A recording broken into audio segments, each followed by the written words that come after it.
What is up, everybody, and welcome to the Grinders Live early edition for NBA. I'm your host, Head Chopper. We're going to break down some NBA action here nice and early for you and get you ready for that. And then baseball is to follow us. So we'll have some fun with it. If you're tuning in, fire off those questions in the YouTube chat, and we will get to them here. I can promise you that. We'll get to all the questions. We'll keep track of them and get to them at the end of the show because that's the fun part, man. So, now, it's a Tuesday, and joined by Chief here. Chief Will Priester's in the house. He's going to help us break this thing down. So, Chief, how's it going out there on the Tuesday, man? Going good, man. Definitely ready to get it in with you. Always a pleasure to hang out with, somebody that has some longevity in the industry. And, I grew up listening to Chop as a DFS. Come on now. as a DFS player. That might be something good to talk about, Chop. A lot of people that kind of inspired me to kind of get good at this thing. I remember when I first, not exactly when I first started playing DFS, but after I discovered that I needed to, put some work in and I just couldn't capitalize off my own football acumen. I listened to you, Noto.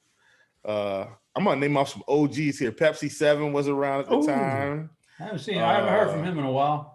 Yeah, Tip and Pick. E. Hafner was kind of busting everything down, I think, at one point.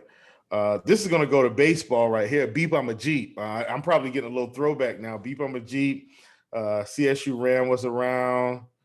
Al was around. Let's see. Rad Thad was around, too, back then for football. JM to win.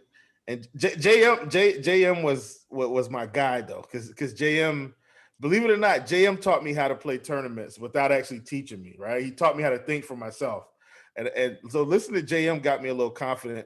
I remember when him and Dave used to do Rotonomics. I don't know if you remember that show. They did that show for a while. Let's see who else. Well, obviously Dan. I listened to Dan because Dan used to do the Fantasy Fix pod. Listen to Dan a lot. El Jefe was around. Well, and El Jefe, me and him are, he's young too, but I'm saying just people that I listened to along the way. And then I pretty much watched, every Roto Academy course I could get my hands on. So, that's just a shout out to all those guys. Roman Edmond, my man, Long Bottoms. That's a good friend of mine. I talk to Roman from time to time via Twitter and stuff like that. Let's see. Listen, I'm gonna miss some people, but bottom line is, man, obviously Beer Makers fan, clearly. Man, who else? Anyway, just a lot of people, man, that I just followed over the years and just learned different things from along the way. And lo and behold, that's how the Chief was born. Listen to all the OGs, man. So glad to still be in the industry because a lot of people aren't anymore. Yeah, a lot of good names there. A lot of guys kind of branched out and did a lot of other things here over the last few years. But, then the next wave of guys comes on. The next wave of talent comes on in here and, gets built up. And then they'll go out and do their thing. That's just the way it is. Rotogrinders is the breeding ground for all that good talent. Listen. I'm Roto for life, man. I guarantee. I don't want to say guarantee, but I feel that's what's been in my heart for sure. I love it here. Cam, Cal, Dan. Funny story, I met Dan at a live final. So shout out to Dan for, just taking a little chance on Will, man. And like I said, here we are today. So Roto's been good to me, seriously. Yeah, it's been a fun deal. And now we got a Tuesday here, just a random Tuesday for NBA. We got we're about 75% or so of the season done on NBA. So we're getting there, man. And we're getting same thing every day now. We've come accustomed to lots of news, and we got a lot of news today. Before we even get to it, though, I want to do a little bit of house clean here. Number one, the RG Premium, $5 for 5 days. Like, technically speaking, guys, this should be the last day you're able to take advantage of that $5 for 5 days. It may get extended, but I can't guarantee that. So $5 for 5 days. Here's the promo code right here. We're dropping it in the YouTube chat.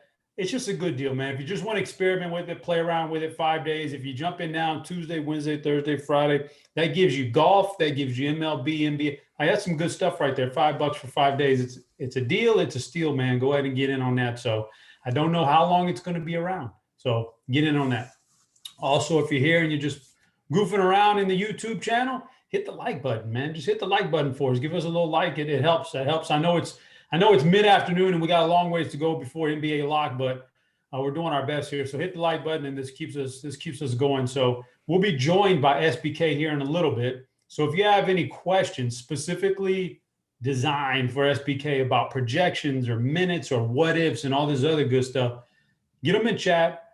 I'll make note of them that they're for him, and when he comes on, I'll get him to answer your question, because there's a lot of things and I can't think of everything. So you guys get in. So let's talk about some injuries here. Let's talk about, because that's the main thing. Now, we had some good news break here in the last hour that it's really going to throw some monkey wrenches in here to some of our plans, but let's get some of this out of the way. Atlanta is down a bunch of guys again. It looks right now I'm seeing DeAndre Hunter, of course, Cam Reddish still out, John Collins still out, been out for about a week or so, a little bit more than a week. Danilo Gallinari joins him on the sidelines tonight. So lots of things opened up there for Atlanta. Clippers, Kawhi, we know he's out, and Serge and Pat Beverly are still out. They've been out for a while. And so we got Kawhi out. So that's going to bump us up on, some of those guys. Marcus Morris is getting a good projection. Paul George is a stud. Got that going on. Now, some of the newer stuff that broke. Let's start off with your team out there in Charlotte. All right. So we know Gordon Hayward was out. LaMelo Ball was out. Malik Monk out. About an hour ago, we got news that Terry Rozier and PJ Washington, two huge pieces in that rotation right now, are out also. Man, it leaves these guys shorthanded. So, Chief, I need you to break this Charlotte thing down for me, because that's a lot of bodies, a lot of minutes, a lot of shot attempts out tonight.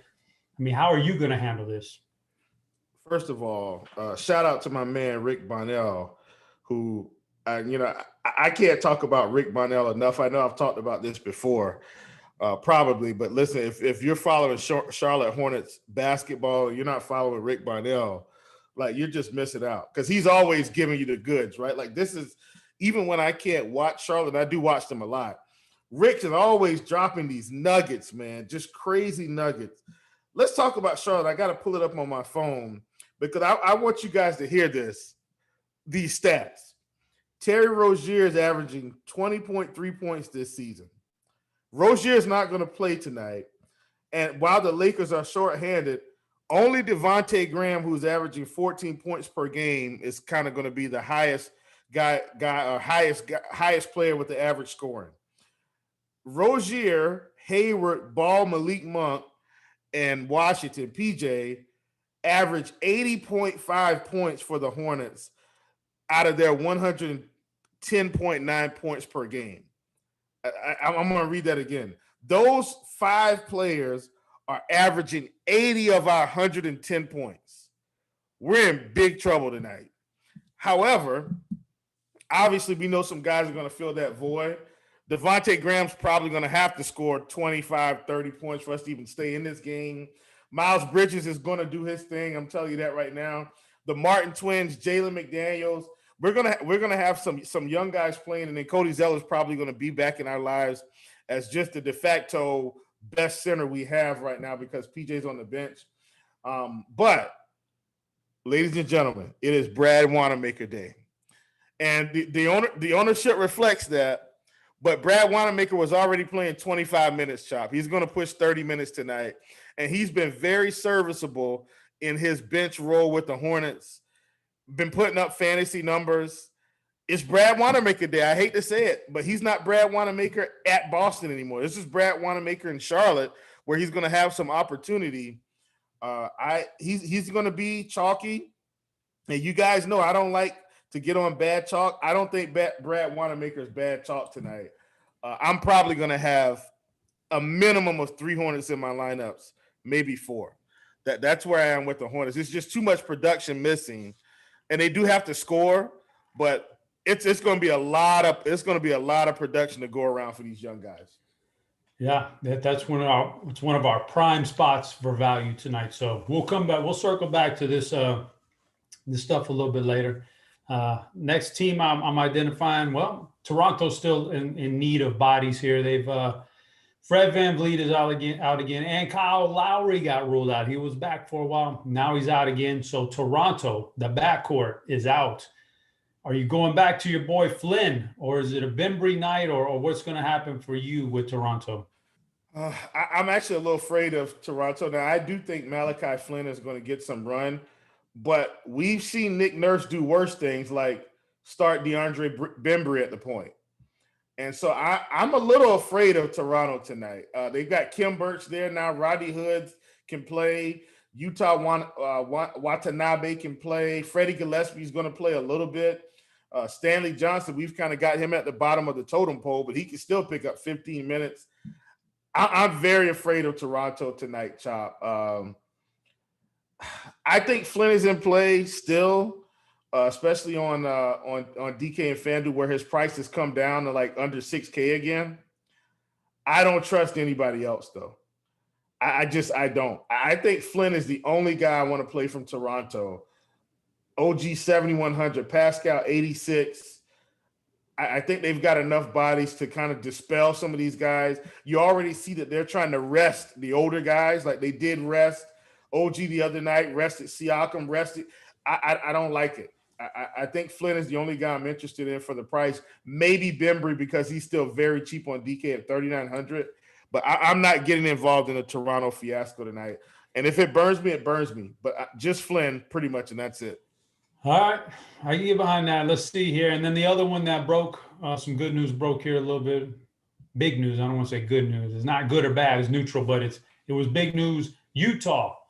And they're going to rest a few guys tonight. Royce O'Neal is out. Joe Jingles is out, and Jordan Clarkson out again. So Utah, and it's against OKC. And I think this is a move that clearly shows they're not so much worried about the game itself. They probably still think they can win, but they just don't want to press guys too hard. We're not that far away. We're a week away from the playoffs. So maybe we don't see full run out of everybody. It is OKC that they're facing. What do you think about Utah tonight with all those injuries? Yeah, man. It feels like these staples are going to be back in play. I mean, with no Ingles, no Royce O'Neal, definitely feels like another 50 spot for Donovan Mitchell in roughly maybe 32 minutes. I think he can get there. Didn't Donovan Mitchell take around 35 shots last night? Let me check. 32 shots, 14 for 32 last night. I mean, it's got to be something close to that. Now, do I expect this game to stay close? Maybe for part of the game, kind of like, they'll probably run away with it in the third. By then, Donovan Mitchell could already have his 50 fantasy points. I think he's in play. I think we're going to see elevated ownership on Bojan Bogdanovic tonight. I don't think it's the wrong call. But if I had to fade one player from the Utah Jazz tonight, it would definitely be Bogdanovic. Now, is he going to have a few more shot attempts? Absolutely. He took 18 last night, which will probably keep him squarely in play. But he's my likely guy from Utah to have extreme bust potential on this slate. So I'm not going to play any Bogdanovic. I'm going to take the fade, and I'll play Mitchell. If Conley suits up, which I think he is, maybe some Conley. I'm probably more interested in Rudy Gobert over Bogdanovic even. I do want to see what they're going to do with Derek Favors. I know he's been playing center. Maybe they squeeze him back into the old school Utah where they play him at the 4 and Rudy Gobert at the 5. If they do something like that, I'm going to be very interested in Derek Favors. That's probably going to be my bold call of the day, though, taking the fade on Bojan. Because he could easily put up 25 fantasy points, and you're looking at the end of the night like, God, how did he burn me in this spot? With the elevated price, I'm taking the fade for sure. Yeah, so those are some of the injuries, and we're going to circle back to some more players and all the other good stuff here in a little bit. Real quick, though, before we move on, and we're waiting on SBK. He'll be here very shortly. Chief, we got to pour one out, man. Big T's Nuggets, they lost a star, man. They lost a playmaker for the rest of the year. Jamal Murray is out, man. How does that make you feel, Chief? Not good, because to me that changes the dynamics of the playoffs. Like we want teams at full strength. We don't want looking teams, forward to that, man. Yeah, we don't want teams hobbling into the playoffs. What it may do, Chop, is and look, it's Mike Malone, so I don't know. Maybe it forces him to be able to use Aaron Gordon a little bit more like they did in Orlando with some point forward. Maybe that comes to fruition. I definitely think it's going to help Jokic in terms of, and this is nothing new, but his MVP race. And then also, I think a guy like Will Barton is about to explode here. So the next time the Nuggets are on the slate, if you see Will Barton anywhere near 5,300, it's probably going to be borderline lock city, because, his numbers should go up essentially over the next few weeks with them, continuing to make this playoff push, which they're going to make it, but maybe they want to push a little bit more for seeding. Yeah, that was some sad news that broke this morning, man. I was really looking forward to those top 4 teams in the West just really, really battling out, man. And I'm following the standings. Like I've been following the standings for about a month now, and bro, they're the 4 seed, which means they would end up playing the Lakers if the playoffs ended today. And I already thought they were going to lose anyway if LeBron and AD come back healthy. With no Jamal, though, it's going to be tough. They ain't winning. They ain't winning in the playoffs without Jamal. They can't. That's the piece you need, man. That point guard, 3-point assassin. He's dropping 50s over and over last year in the bubble in the playoff. That's the guy you need in the playoffs, and that's going to be too much of a loss. That's what sucks about it. But hey, we're going to move on. They got to move on. We got to move on. So let me see. What was I was going to do something here, Chief, but we're waiting on SBK. I didn't want to get too far ahead of ourselves here before we do that, but SBK is just in the nick of time here. I was about to break out with some new material here, some stand-up material like Blender, man, but just to kill some time. But SBK is joining us now. SBK, live from the war room in there. We can call it the war room. He's working our projections. How you doing, my man? I'm doing good, man. How are you guys doing? We are doing good. We had a lot of late breaking news here about an hour or so ago. We've had some things drop. So we're going to need you to walk us through a couple of things. So first of all, I wanted to get a question. I had a question in the Discord, and you could answer it. All right, a little bit better, because let's start by talking about Charlotte and Gordon Hayward, Rozier, Washington, Ball, and Monk. All that. First off, when do you guys know? Like, I'm not familiar with active rosters in the NBA. When do we know what an active roster, like how many guys are on the active roster? When will you know how many guys are actually dressed and suited for Charlotte tonight? Generally when they put out their usually within an hour and a half before the game is kind of hoping for a lot, but usually within that half-hour window is when you get the official kind of game notes. They'll give you the listed starters. They'll give you the guys who are inactive, and then from there you can kind of just figure out who's active, who's not. So yeah, that's pretty much the process most days. So we know they're going to be short on some bodies tonight, and especially a lot of, like Chief pointed out, a lot of shot attempts, a lot of scoring is out for them tonight. One of the questions I saw in Discord was Zeller has this very good smash percentage. There's not as many guys active probably tonight for Charlotte. Are his projections too low? Do you feel yourself maybe going back in there in a little bit and touching those up a little bit on Zeller?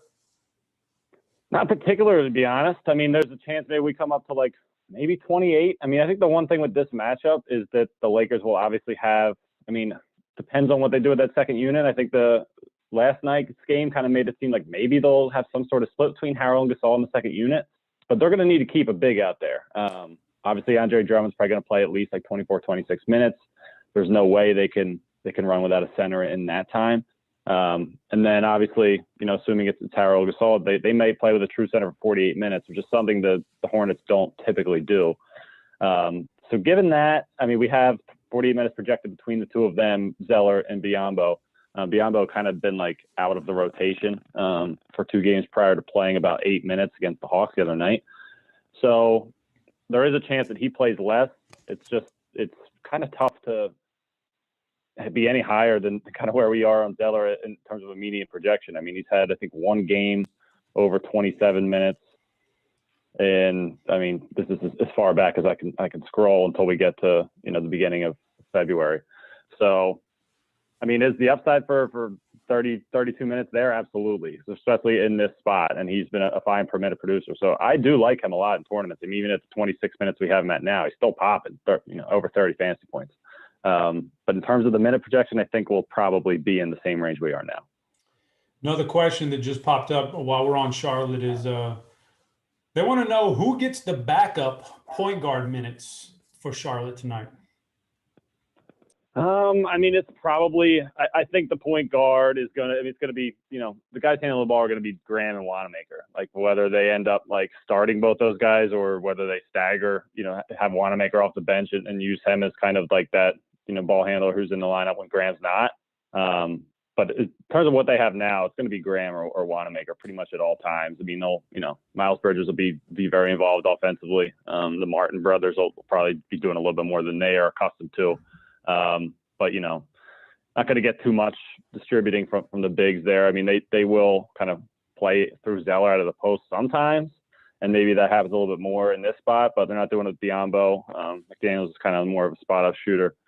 So, yeah, I think it'll primarily be a lot of Graham handling the ball, especially with the first unit, and then Wanamaker when Graham's not on the floor.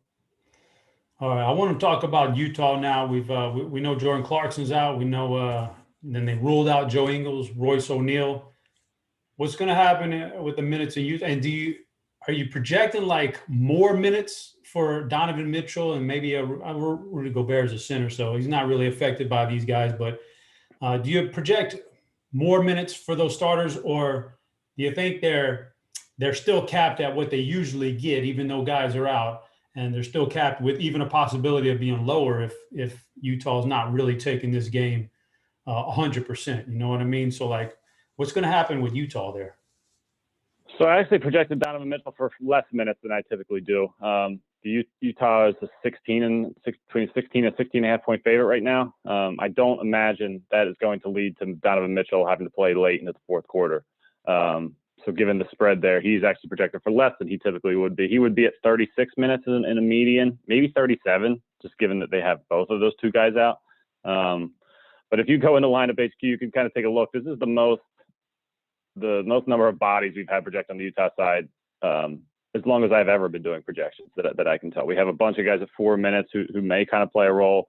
Tony Jones tweeted that he thought Jarrell Brantley might draw a start tonight. So I think it was Brantley, either him or Juwan Morgan. There's so many random guys coming onto this Utah radar right now. But yeah, Mike Conley, we still do have him at 32 minutes.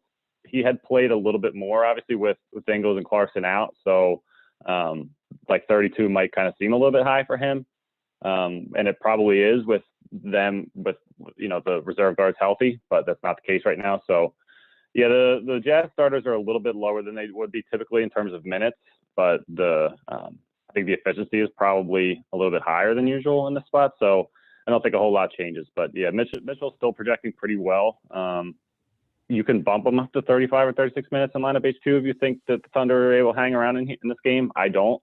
And yeah, Georges Niang is kind of that other guy on the Utah side that's kind of popping. 28-minute projection, about 20 fantasy points, 3.1K on DraftKings. So I think he's going to be a guy that draws some level of interest. Cool. Chief, do you have anything?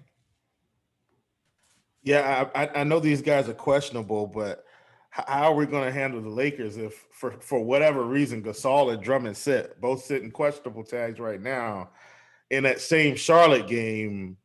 How I've got my feelings on it. Obviously, we think it will affect Trez, but how about Kuzma? Morris, the rest of the game. What's kind of your early read if you got some, takes on that? If both those guys are ruled out, what direction you think you're going to head with the projections? So interesting you bring Kuzma's name up. His his rebounding numbers would take a nice spike up with no Drummond, no Gasol. His usage would also spike, obviously. That's kind of the one thing that the Drummond has brought to that first unit that wasn't really there before. Obviously, Gasol, like, he's not the same type of offensive player that Drummond is. Drummond's kind of commanding the ball a little bit more, and just kind of eliminating some usage from the other four guys on the floor at that point. So Kuzma would take a decent sized step up, certainly in terms of per minute upside. Montrezl Harrell obviously would become, I think, one of the most appealing plays in the front court on the slate. His minutes have been very, very much down of late. He played 15 minutes last night. And that's, it's kind of a low point for him lately beyond the game that he got ejected in. So he'd obviously play a lot more. I think Markieff Morris would play a lot more. There's definitely a lot of added appeal on that side. I think Harrell would probably be one of the top plays on the slate. And then Kuzma, I think people might still kind of forget about him a little bit if those guys sit, just given that his production's been down since Drummond's been there. And people might want to look toward, like, more of the front court, like, a guy like Harrell. But yeah, I think Kuzma, Harrell, and THT might be a little bit more appealing, Markieff Morris. But yeah, I think that entire front court obviously would take a nice step up. I think Kuzma and Harrell would be the top targets there, though. Okay. Gotcha. All right, SBK, is there anything else that, before we get you out, anything else that popped off to any big nuggets that came out of your end when you were pulling up all the projections and running all the numbers? Anything you can lead us to? Well, I think the big thing right now, unless I've missed something in the last couple of minutes since I've been on here, is that Trae Young is still questionable. That's probably the most impactful piece of news that we're waiting on by far. We do have what if projections up there for it, so you can take a look, your premium member, and see where we're going to be. Brandon Goodwin would be the big jump up if Trae sat, but obviously a lot of guys on the Atlanta side would get notable bumps. So yeah, that's the one big thing I'm still keeping an eye on now. All right, SBK, man, as always, good to have you on. We appreciate your time, brother. All right, boys, have a good one. You too, buddy. All right, that was SBK with our projections team, breaking down a little bit of the inside info for us, pointing us in the right direction. So we've got all that. Let me ask you one question real quick, Chief, before we get cranked up here. There was a Discord chat. It was more of a strategy question because his name was Strategery. He asked it. He wanted to know, with so much value out there on these types of slates like tonight and what we're going to see going forward, do you prefer to leave money on the table or go to a completely contrarian build, a mid-price build or something like that? Or, like from this point forward, when you get these nights where you got all this value and, there may be a guy from Charlotte that erupts for 40 and he's like 3,500 on DraftKings, you just don't know. Do you prefer just to, leave a bunch of money on the table, or are you trying to fill it out with contrarian plays, or do you want to go mid-range and still max out your salary? Basically, how do you treat the salary on these types of slates? Well, for me, I'm always just looking at what's going to be the best lineup, period, right? Because, even if you played all 3K guys, so they all hit 35, well, you're going to need more than that. So I think you can build with upside, but still take your guaranteed floor with guys like Paul George, Donovan Mitchell. Like, I don't think you need to pass on those guys just to load up on a bunch of value. What I think is unique about this slate, Chop, is on both sides, we don't have any studs to really pay up for. There's nobody over 10K. No, I mean, not a single person. So I think, what you do is you decide, me personally, on slates like this, I decide, okay, who are the guys that I absolutely want to play from a floor perspective? And they're going to be high on. Paul George is going to be high on tonight. But guess what? That doesn't mean you need to fade him. He's one of the best plays on the slate in this spot with no Kawhi. So I'll probably plug in a guy like Paul George, and then I'll probably also plug in a guy like, Clint Capella or something like that, and build from there, from the top down rather than maybe from the bottom up, which is what we would probably do on a more massive slate. Because with everything, most players are kind of in the mid-range. Like, I think Domantas Sabonis is going to get overlooked tonight at 8,800. Like, there's just too many mid-range guys because we don't have anybody at the top that's like the sexy play outside of, like I said, Paul George and Mitchell, with guys missing from their team. So that's my approach. Find the guys you like, the mid-range guys or whoever they are. Get as many in as you want. Why? Because you've got on this slate probably 10 to 12 3K guys that you can plug in That's the approach I would take on this slate. Get your Sabonis in, get your Capellas in, get Paul George in there, get Siakam if you want to play him. And I'm not playing Siakam, I'm just using that as an example. Get those mid-range guys in, and then find the 3K guys that you like the most, or 4K or whoever, and go from there. And I do like some 4K guys as well. Yeah, that's interesting. I always find it a tale of two seasons, if you would. Like earlier in the season when you've got, and you're looking at an NBA slate, you say, man, there's no value tonight. And you're multi-entering. Well, I think at that point, sometimes it's just me personally, I'm looking at the studs and who the guys are that I think, wow, this guy's can't miss. This guy's got the matchup. This guy's the player. And I'm locking in, or, I'm setting my meter at like maybe 70, 80% on some of those guys. And then I hit the button and I'm cycling through some of those lower dollar guys because I really don't know which ones are going to explode tonight. So I want to get my studs and I want to cycle through my lower guys. But you get a slate like this, and it could almost be opposite that. I know, look, Brad Wanamaker is going to deliver some points tonight. He can't help but to be on the court 35 minutes tonight, or Malachi Flynn, whoever it is in your opinions that is the stud in the lower range, the lower range guy who's going to deliver. You can lock those guys in. And now I'm going to cycle through the Sabonis's, like you said, the Sabonis's and the Lillards and whoever else, because one of the big high dollar guys could be the guy that drops 50, 60, breaks the slate.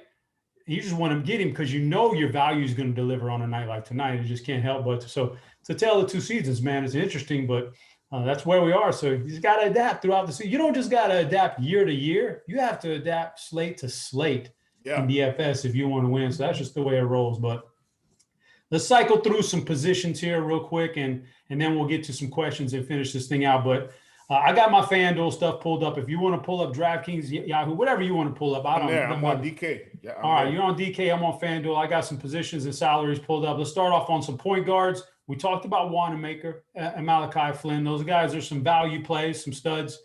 Talk to me about some other guys that you might be able to use. And also, I want you to answer me a question about Mike Conley. He's a veteran. Yeah, there's more minutes to go around. There's a few more shot attempts with Clarkson and the boys out. But he's a veteran, and they obviously don't care too much about this game. They're going to rest some guys. So are you in on Mike Conley, or do you think the higher projection is a little bit of fool's gold, or are you willing to fade him? I think if I was multi-entering, I'd take some shots. If I'm doing single entry, I'm not playing Mike Conley. But it's nothing against Mike Conley. I just think, we've got guys that are going to give us a little bit more value, like a Devontae Graham at 6,300 on DK versus Conley at 69, where we know Devontae pretty much has to play 35 minutes. Like, it's just, he has to. So, that's kind of where I am. And then we've got some other value guys like Reggie Jackson at 5,400 who's going to play 28 to 30 minutes. That could also possibly get, somewhere close to Mike Conley. I talked about Malachi Flynn at 5,400. He's a guy that's out there. This one is sneaky. He didn't quite get, where I would have liked. But I do think Terrence Mann still has some appeal in a game where he may have to play a few extra minutes. So he's out there. Talked about Bembry. I definitely take Wanamaker over Bembry today. And then even at the bottom here, Rajon Rondo at 3,400. Maybe he picks up a few extra minutes tonight. We just don't know. So, but those are kind of the guys. And then you got your guys up top like Dame that. Dame may not get the ownership. I'm not as interested in Dame because, they have so many guys that can score, but Dame can still break a slate on any game. And this game should be competitive. So he's kind of a high tier, flyer for me that I would get in my multi-entry build. And you don't have to push the ownership envelope too much. We've only got Dame projected at 7% on DK. So we don't even have to push it too much, and you could easily be over the field on a guy that does have slate breaking potential, although my expectations are tempered because they have so many guys that can put the ball in the hole. Yeah, fair enough. Let's talk about some shooting guards now. Boy, this is a pretty good spot on. It's a pretty good spot on FanDuel because you got the Devontae Graham like we've been talking about. Donovan Mitchell, man, that's an interesting one. SBK said we got him projected at a few lesser minutes tonight than normally because of the situation, big spread and weak opponent and all the other stuff. Paul George, big time player. We know what he does typically with Kawhi out. He's been delivering. We haven't talked about Gary Trent. Now, Gary Trent's had a good little run here with Toronto, and he's going to have, boy, I was watching the other night, man. Oh, my God, that kid couldn't miss in the first half, man. And that's what happened. That's Gary Trent. He's Yeah. either going to shoot the lights out or he's going 1 for 15. Which That's one what would he is. That's what always, that guys like that are always good GPP plays, because when they do get hot, it's lights out, and he was hot that night, but that happened. So other than the guys we've talked about, and I think this is a pretty self-explanatory position. Is there anybody else you have at shooting guard that you want to mention here? Not really, man. I think shooting guard is pretty straightforward. I don't really have anybody that's just even hanging out there that I remotely want to play outside of our little small collection of guys. Let's say you're building 100 lineups.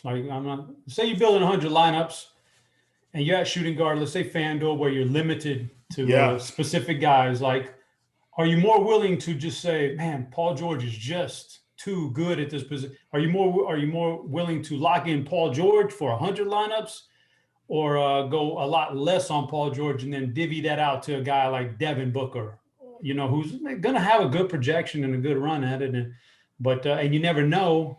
But are you more likely to lock in Paul George or disperse that to some of these other high dollar guys?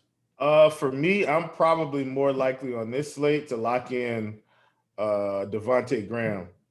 I'm going to take my savings at the position, knowing that Graham is going to probably play just as many minutes as Paul George, knowing that Graham is averaging, I think, around 1.2. But I need two of them. I need two, Chief. So I know Graham's going to be a lock in. So I'm gonna lock in Graham, and then I'll cycle through Mitchell, Paul George. All right. Gary. I'm probably not gonna play Gary Trent. Honestly, I'm gonna tell you exactly what I probably do on this slate, and this is my style of play, Chop. You're getting a peek behind the curtain, even though I try to give everybody the juice. I would probably lock in Graham and split Paul George and Mitchell 50-50 and let it ride.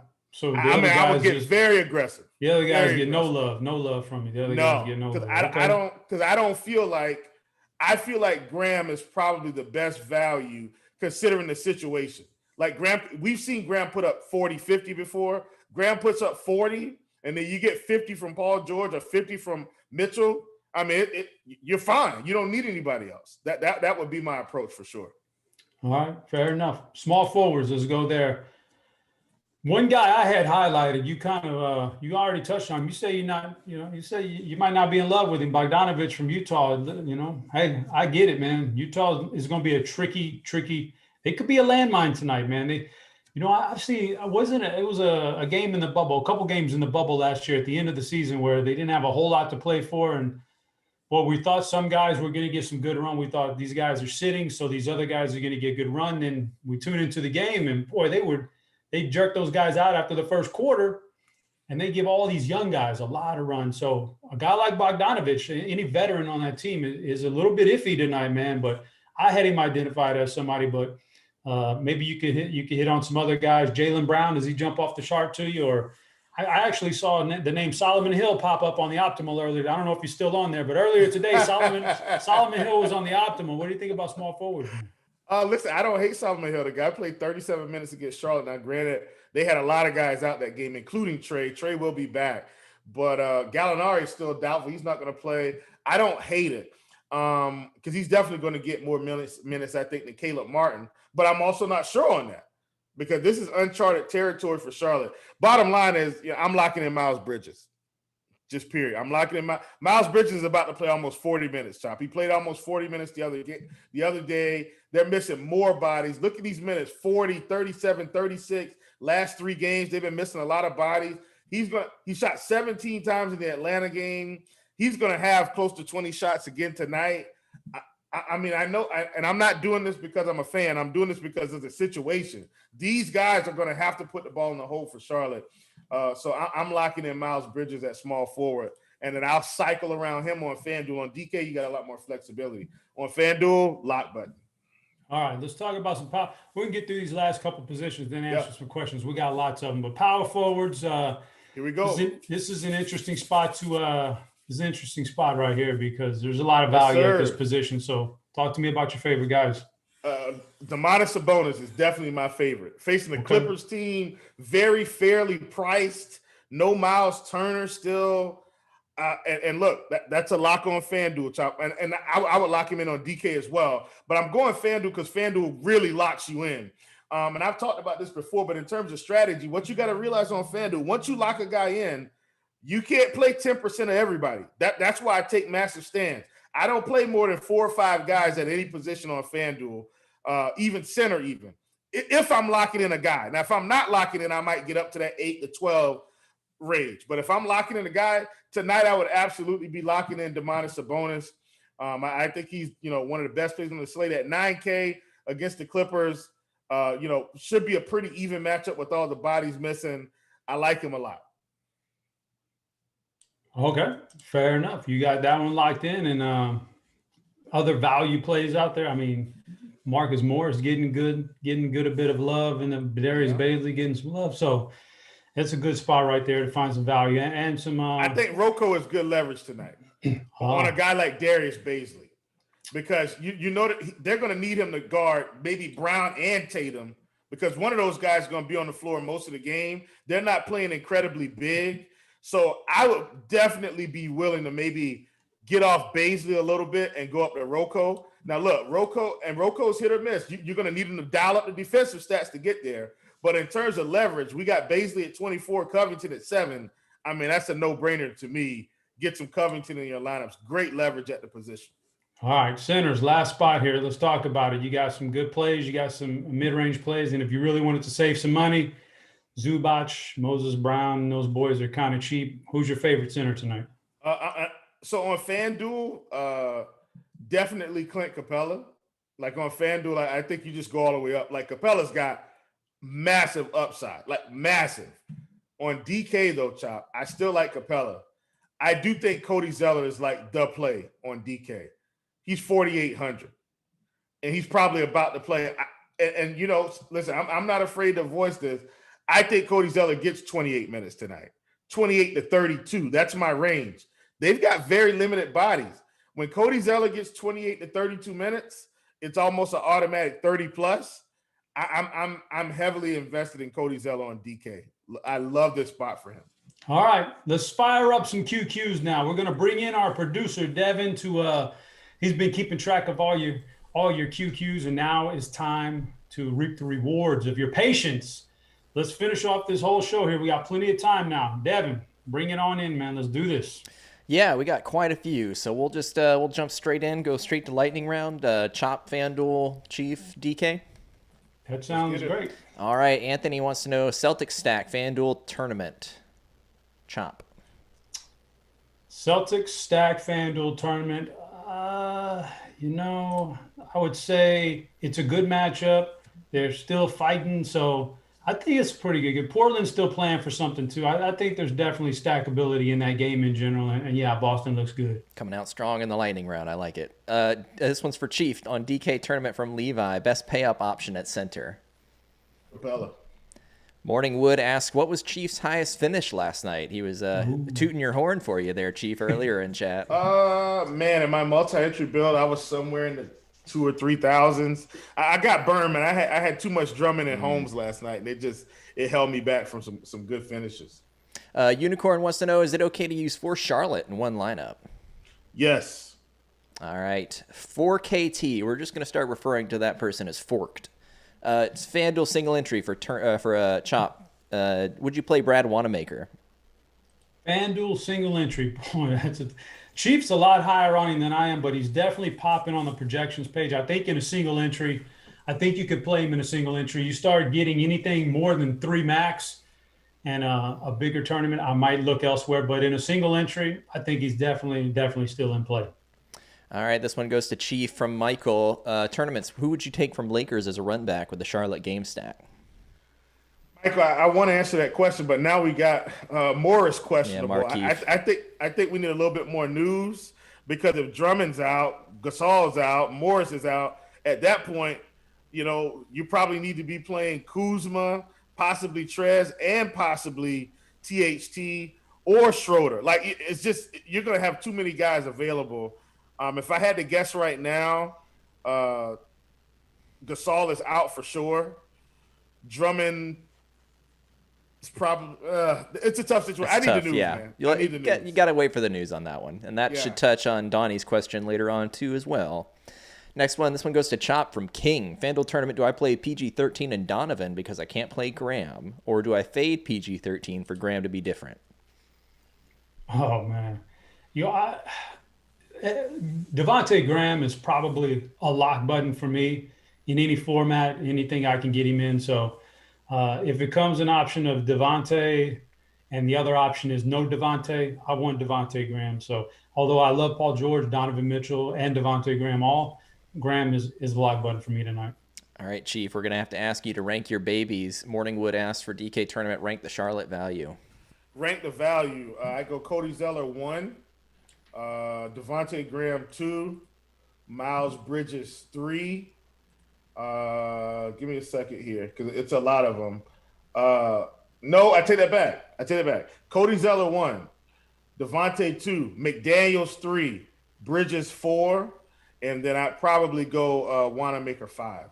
That's my ranking because McDaniels is 4,300 on DK. Like you might need to have 5 Hornets tonight on DK. I'm not kidding. You might need 5. These questions are alternating nicely. King asks Chop, FanDuel Cash, is Solomon Hill the best small forward play on the slate? Oh man, that's a good one. And Cash, I mean, Cash is so different. He's a fine cash game play. The numbers look fine. The projections look fine. Is he my favorite? No. I think my favorite in maybe single entry, as low as single entry, is pairing Jaylen Brown and Bogdanovich. I'm a little higher on Bogdanovich than Chief, but Solomon Hill and Cash I don't think he busts your cash game team, so he's fine. But I prefer a little bit more upside, even in cash. So I'll probably try to climb up to Bogdanovich. All right, this one's for Chief. Morningwood asks DK tournament, what's your favorite payoff option? I think it's probably getting to Sabonis and Capella, something like that. Like getting 2 of those 8K guys, or maybe 3 of them, including Paul George. I think that's probably that's where I would go. And this one's still to you, Chief. Unicorn asks, what about Nang on Utah? And I'm pretty sure you had a pretty tight pool. I have to imagine that's not in there. Yeah, on FanDuel, maybe. Like, that's a maybe. On DK, I don't think so. It's just too much value in Charlotte for me to even worry about Niang and his position. With Juwan Morgan there and all these other guys, Niang may still end up with just 21, 22 minutes. All right, this one comes back to Chop. King asks, FanDuel Cash, Bogdanovich or Hill? For me, it's Bogdanovich just because they're $1,500 apart, and there's just a little bit more upside. I don't know how much upside is with Solomon Hill, so there's a chance. I think at worst they play about even, and best case scenario, Bogdanovich puts up a big number that Solomon Hill's not able to. All right, Chief, kick up your feet for a minute because we got a couple here for Chop. Next one says, gotcha. Donnie, tournaments. Caleb Martin is popping in lineup HQ. Would you trust him in over 50% of your lineups? 50? No. I probably trust him. I'll probably do the Dean sprinkle. I sprinkled the Martin brothers in there for about 10%. Came out swinging with that 50% for sure. 50 is a lot for a guy who, I'm sure he can put up some number, but he's still kind of down there on the depth chart, even with the injury. So 50 is a little bit aggressive, but I don't mind him in some rosters. All right, sticking with Chop, FanDuel Cash. Tell me I'm not crazy playing 5.7K KCP. Oh, you're a little crazy on that one. You want to play KCP? Or we talking? Is there another KCP in the league? Negative. I'm pretty sure just only one claims that name. Yep. Man, like Chief pointed out, we're going to need to see what happens with the injuries. Sure. But like if he's one of the last men standing, sure. But as of right now, I'm not. He's not a guy I could. There's so much value out there. I don't think I need that tonight. Stop. If those guys out, we just need to switch those KCP initials to THT initials. Man, you ain't like if we get enough bodies out, that's the guy I want. Talon Horton Tucker is the guy you want if we start to get some injury news for the Lakers. Well, we got a question from Alec wanting to know for tournaments. This one's specifically FanDuel, but I imagine with Chief's opinion, this one won't be popular. Pivoting off of Graham to THT with PG-13. I mean, for me, not yet. It's not that time yet. Yeah, gotta wait But for that. listen, if we get the times say Paul George is going to start at 6:30, so you won't even have that. You won't even have the ability to find out that information in time. But yeah, if no news, I want Paul George in there in that scenario. And if we get news, then Talon Horton Tucker is the guy. I would take over Paul George if we get good injury news out of the Lakers. Chief Morningwood wants to know, do you think Dame's playing hurt? Playing through an injury? I mean, he could be, but Dame has his supporting cast back. What I will say is this: when those guys were out, Dame was torching people. I just think he's got help. He's got Powell. He's got McCollum. He's got enough guys to help him score the ball. So I'm going to side with the fact that even if he is slightly unhealthy, he's healthy enough to play and has more help than a lot of other guards in the league right now. And unfortunately, that about takes us up to the end of time. Somebody in chat saying Yang got ruled out, but I'm not seeing anything on that yet. So we'll have to keep an eye on things. But maybe they meant Gorgie Jane because I'm following the news. Yes, that's who it was. I could be wrong, but yeah, gorgeous Dong got ruled out. Not our boy Niang. We got G. Yeah, but that's for tomorrow though, Chop. They dropping that's the Wednesday game. They're trying to throw us off by news dumping us here, man. We can't have that, guys. With that, we got to get out of here because you're trying to throw us off, man. But we appreciate you tuning in, guys. Good luck in those GPPs tonight. For our producer, Devin, that's Will the Thrill. I'm Head Chopper. We'll be back on Thursday together. And until then, we're out of here.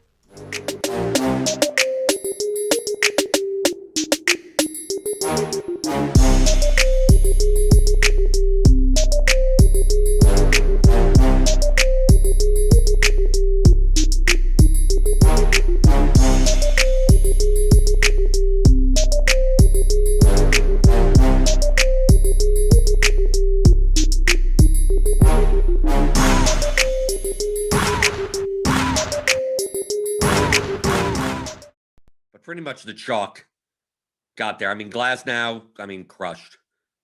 He was the highest owned pitcher. He crushed. Freddie Peralta, that's the chalk SP2. He crushed. I mean, if you played Inoa, Inoa was fine also. He was cheaper, right? He got 29. Freddie Peralta got 33. Greinke throws like 70-mile-an-hour pitches. I'm not even sure, I'm not even sure how he ever gets it done, but whatever. He wasn't that owned. Sandy Alcantara, people got his first two. If he went by his first two starts, he's going to win the Cy Young, but he's Sandy Alcantara, and he was like 8,500 or something. I don't know why anyone played him, but I stacked against him. That's what I did. But yeah, the chalk. And then the Oakland stack, right? Oakland. Pretty much the chalk yesterday was Oakland. You got the A's, you got the Astros. Depending on the site, it was a little bit different on both sites, but primarily there were three chalk teams: the A's, the Yankees, and the Astros. Right? Then you mix in some one guys here and whatever. Like I think Ohtani on DraftKings was a little, as a one-off, he was a little underpriced. We take a look here. Right? We had that Stanton news when we didn't know if he was going to play. Right, earlier, he was possibly sitting out, but then he was warming up in the outfield, so we knew he was playing. But yeah, so the chalks. I mean, you didn't have to go. You didn't need the chalk. Obviously, the Yankees didn't fully get there. I mean, you pretty much needed Higgs. I mean, the only guy that hit 2 home runs yesterday, Kyle Higashioka, right? If you didn't have him in your Yankee stack, it didn't matter. So it's not like the Yankees really didn't get there because Torres had 2, right? Torres, Odor had 5, which for him, I guess, is better than 0. Judge 4, Urshela 7. So maybe, yeah, the Yankees really didn't get there other than Higashioka. He was 8% owned. Oakland got there pretty much. I mean, the chalk way to go would be Laureano, Canha. I mean, look at this: 20%, 70%, 15%. Sean Murphy is a catcher. He hit a home run. Right. Jed Lowry had 20 points. Yeah. So the 5-man Oakland, a 3-man to 5-man Oakland got there. Houston, on the other hand, Astros, not so much. Correa was fine. Tucker was okay at 10. But like Alvarez put up a donut at 20% ownership. Brantley went yard. Altuve 2 didn't get there. Bregman 2. So now the 5-man Oakland stack, the 5-man Houston stack didn't get. You need like one-offs, maybe 2 guys, something like that. But still mostly the chalk. I mean, like the A's were chalk. The Glasnow, Peralta, and the A's. And if you had that plus enough points elsewhere, you had a good chance of taking down something. I went in a little bit different directions. Now I did have some A's, I did have some Astros, and I did have some Yankees, but I was focused primarily on the Marlins Braves game. So my biggest exposure yesterday was Marlins, Braves, Nationals, and who else? And the Brewers. Then I mixed in everything else. So I still had A's. I still had, because I was playing on FanDuel. So I was playing 4-3-1s, 4-4s, 4-3-1s. So I still had, but just not as much. So I was focusing on stacks like Acuna, Ozuna, Freeman, Albies, like the Braves. And then they were owned on FanDuel, but not as high owned as I thought. I think we had Freddie Freeman projected owned at like 24% yesterday, and he came in at 14% on FanDuel. But that's the main reason, like stacking the Braves. Yeah, I thought Freeman would be chalky, so it's like, okay, I don't want to play. I don't necessarily want to play Freeman as a one-off in like an Oakland stack or something like that. So it's like, okay, well, how about if I just play like people are going to be playing Alvarez, if people are going to be playing like Laureano, if people are going to be playing like paying up there for outfield, it's like, why not play Ronald Acuna? Why not? Why not do it? And then the Marlins, of course, no one ever owns the Marlins, and they actually projected extremely well in the bat, right, against Dinoa, who's a higher variance pitcher, and they're getting a ballpark upgrade in Atlanta. So, so Corey Dickerson, Starling Marte, who finally his price is coming down. He was priced up for no apparent reason. Garrett Cooper, right? I had all those guys. I had all the Marlins. And then I thought the Nationals. I think people don't realize, like, they're getting people back. Like, for the first time, they have Josh Bell, they have Kyle Schwarber in the lineup. So I thought people, I mean, it's not like they were underpriced, but I thought they have a better lineup now than they have the first week and a half of the season. So I decided to take advantage of that. And they did.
What is going on, Rotogrinders? Dean here. It's Dean 7904 if you want to get all technical on me. It's like 5:28, maybe 5:29 by the time you guys hear this on the East Coast, which would mean it's like 2:28, 2:29 on the West Coast, and 4:29 as far as Tennessee time, which of course, I'm just having the flagship show here at Rotogrinders. It is called Grinderslive. Joining me today, it's Kirk Dees, the Yahoo savant, Kid Yahoo.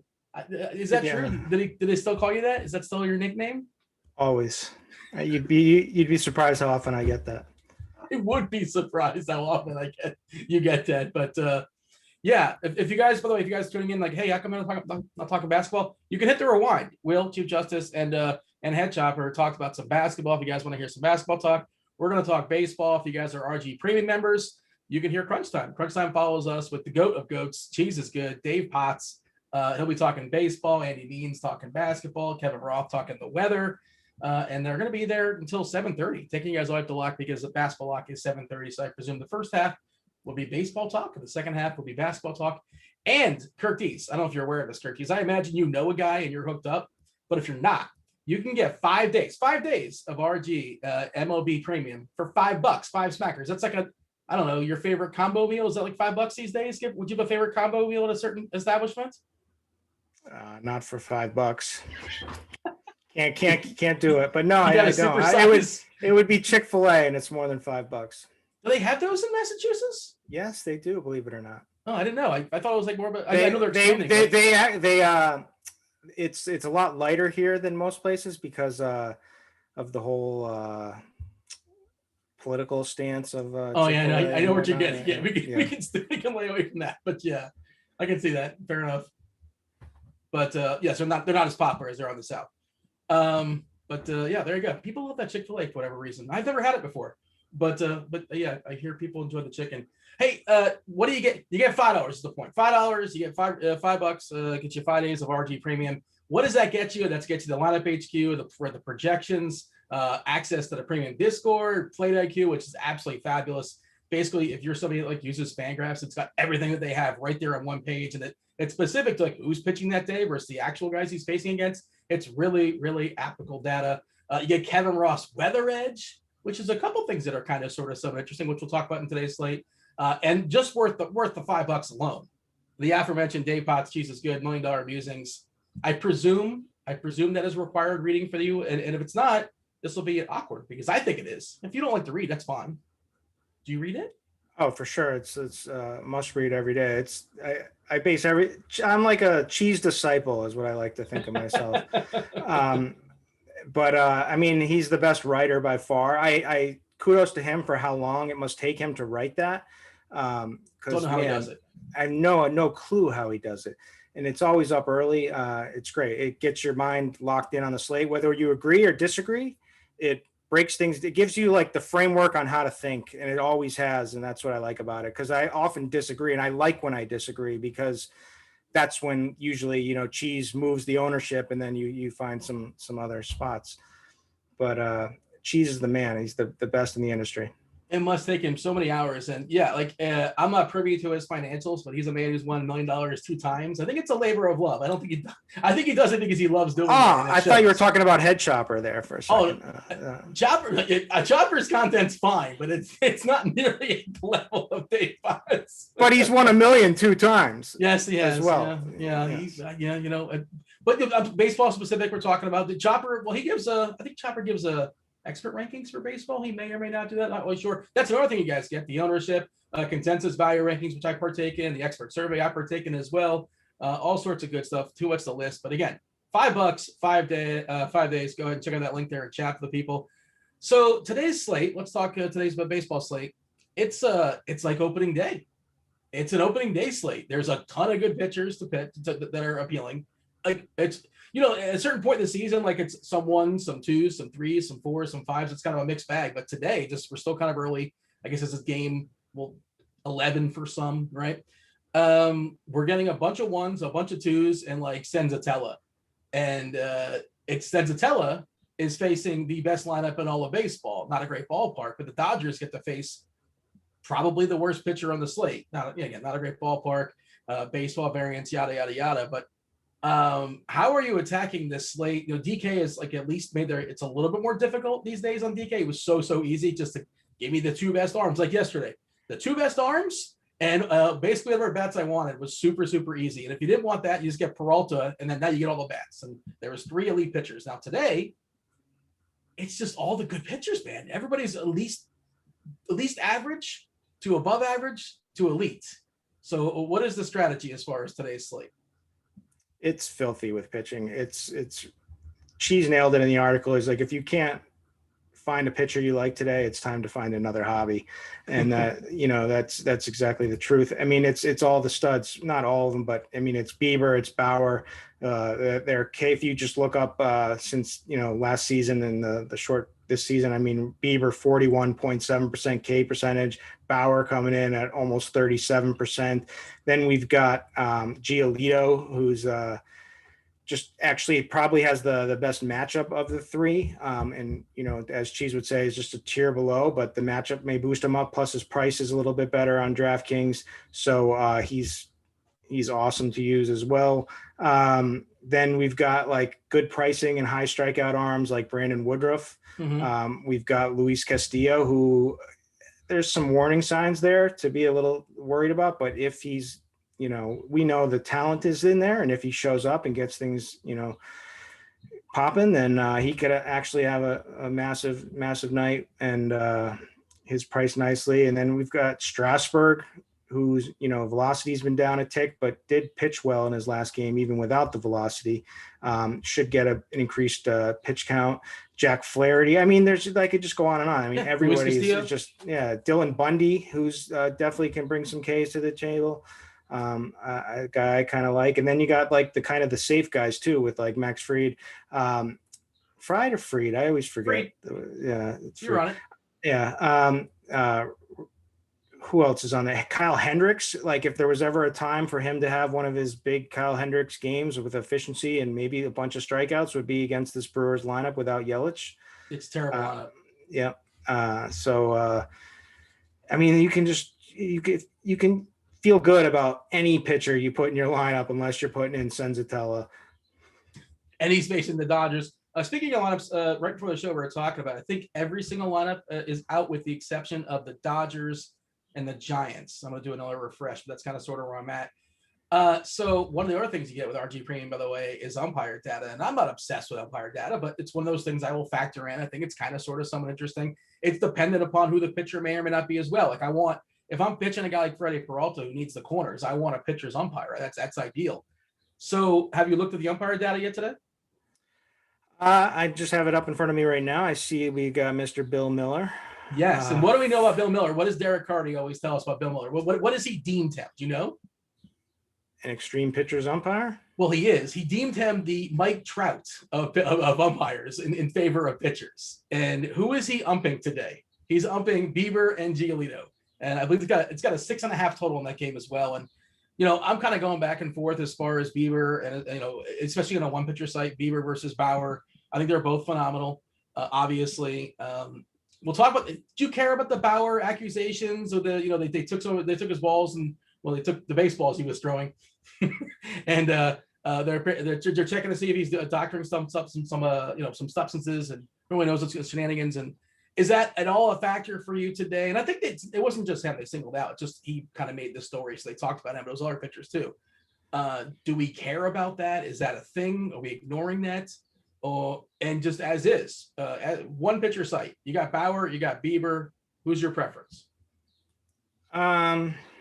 Man, that's close. I love them both, to be honest. I mean, I would love the matchup with Trevor Bauer, first of all. I mean, it's the Rockies who are just not great this year in general, and they're outside of Coors. So you can't beat that from a matchup standpoint. I mean, his Ks were there. You think he was doing substances on the ball last? Well, they all season? Do. Like they all basically. No, so degree. Bauer's been the one calling this out, and so the funny thing is that Bauer's actually said that he was going to do this. He actually proclaimed that he was going to do increase his spin rate. He's like, I had to increase my spin rate, basically. Yeah, and I might just do it and see. You know, like he's basically threatened it. For this season potentially, so it's kind of interesting to see if he's actually doing it or not. I don't care. The guy's a beast, and he'll find another way to strike people out regardless. So, and he's got some moxie too. You like when he strikes somebody out and kind of does his walk up, this little march off the mountain. Do you appreciate that? Dude, Bauer's been my favorite pitcher for a long time, and that's not a popular take. He's very divisive. So here's my thought on it. Bauer's got a better chance for the win, right? He's facing his offense he's facing the Rockies, who are terrible. He's in the National League, so he has the benefit of facing the pitcher probably twice. So that's an increased chance of getting a couple extra strikeouts as opposed to a DH. Increases the chance for the pinch hit, but I don't think that's going to happen. They'll do that stuff to Kershaw maybe, but I don't think they're doing it with the Bauer. Not this time of year. I think his pitch count's perfectly fine. And yeah, again, the offense should give him enough runs so he gets those W points as well, which could be enough for the difference. But Bieber's got a bigger K rate. So I'm going back and forth on it. But Bieber's got Bill Miller, which again, I don't like to let umpire data like point me in the right direction, or it's good. It's a good tiebreaker, and I think it's kind of sort of somewhat of a tiebreaker. By the way, there's two pitchers that have extreme, 2 games, extreme pitchers umpires. It's Bieber and Giolito game, and it's Hendricks. And no, there's 3 because I hit the refresh. Is that what's happened here? Yeah. So Woodruff. Wait, don't tell me Bauer just got it. Okay, I was gonna say. No, I don't think Bauer does. We don't have the umpire data just yet because I guess that's a new series. Like once it's established, they just rotate either clockwise or counterclockwise as far as the umpires. I don't remember which direction they go, but that's how you know the umpire data the next day. But extreme pitchers umpire: Bieber, Giolito, Hendricks, who's a guy that really can. I mean, like when he's getting corners. He's not overpowering people. Luis Castillo is a guy who needs it. He definitely needs a pitcher's umpire. Gausman, nice ballpark, and then Woodruff against a Cub lineup that's, they're pretty inept too. The Cubs are just kind of sort of a name brand. They're terrible, aren't they? They're what they swing, what like Javier Baez swings at is just it's just ridiculous. Why he just looks helpless up there. But the thing about him is when he's like you fade him because he can't hit. Or against good pitching, and then he somehow ends up on first base and will steal 2 bags just to pad the numbers. And when he hits it, oh dude, he's got ridiculous power. Don't throw him strikes. Just don't throw that guy strikes. That's sort of my strategy. I don't know. Here's one negative for Woodruff. And Woodruff, I think it really pops as an SP2 on DK. And I'm trying to see like what the lineups look like with Bieber and Bauer. The steak and the lobster, right? And I think you can kind of sort of make that work. It's a little tough. You're going to have some punts, which we'll talk about, that don't feel comfortable, but your floor, at least in cash games, I don't know how much you need it again, but I'll just kind of see how it looks like. And I haven't built it out just yet, but Woodruff gets to face not a very good lineup for the Cubs. Dating back to 2019, where, Baez, like you said, 30% strikeout rate versus righties. For Woodruff, 30% strikeouts in general as well, too. Sogard's in the lineup, which is annoying. I don't want him in there, man. He is a pest. Rizzo, good hitter, good contact hitter, but besides that, Happ, Contreras, Bryant, we talked about Baez. Collectively, they struck out 21.7% against right-handers. But like Woodruff should be solid here, right? But there is always the risk. Good bullpen, not a guy they're going to let him go like 95 to 100 pitches most likely, but it's kind of baked in the DK price as an SP2. Let's talk about that SP2. What are your thoughts as far as Woodruff? I like Woodruff. It took him. He cruised through 7 innings against this Cubs just recently on 74 pitches with 8 Ks. I mean, he's a strikeout pitcher, and it's there. And you'd have to assume that they're going to give him a little bit longer leash this time. And this Cubs team just can't hit anything at the moment. So and his price. I mean, that's the real reason that you like him is because of the price. So absolutely, I've got no qualms playing him in GPP or cash tonight.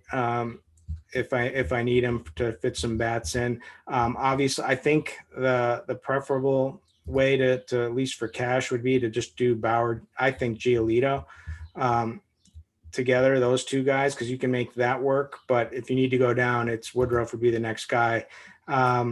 Castillo for GPPs too, like we'll get to, but and there's some other plays too. But I've got no problems with using Woodruff. He's an ace. And this is a good lineup to attack that's not hitting right now.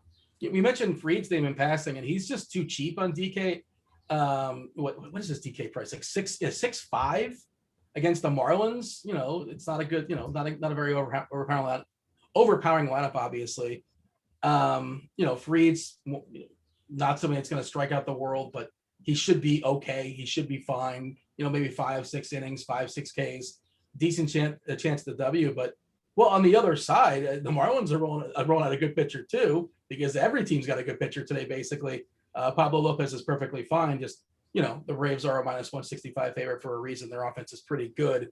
I don't know if you have to get there. I think I prefer Woodruff over Fried, and it's not that much more as my SP2. If you want to have some fun, I guess you can play Fried and Woodruff and just load up on all the bats. There's not a lot of bats in great positions. We'll talk about them soon enough. It's the Dodgers and the Astros and anybody else? Not really. And it's not even the Astros are that great. But by default, I think they're the second best offense on the slate today. Slate specific on FanDuel. I'm not sure if you're playing on FanDuel or not today. but we do have, what's the one that's too cheap on FanDuel? Yarborough, who's always, you're not necessarily guaranteed that quality start. He gets pulled, 5 and change, give or take, but he's facing a Texas lineup that is completely inept in a nice ballpark. If he can throw 85 pitches and go 5 or 6 innings to get a W, he's what, 6.2K. I don't know if you saw it, 6.2K on FanDuel, Gerties. That seems too cheap. It gives you a different mix as far as the bats. Almost definitely he's not going to reach the heights of a Bauer or a Bieber or a Woodruff or a Giolito, but he can give you enough.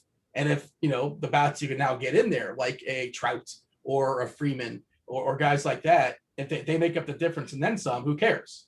Thoughts? My thoughts are there's just no strikeouts with Yarborough. And on a slate like this, you're going to want some, there's just not enough bats in good spots to justify,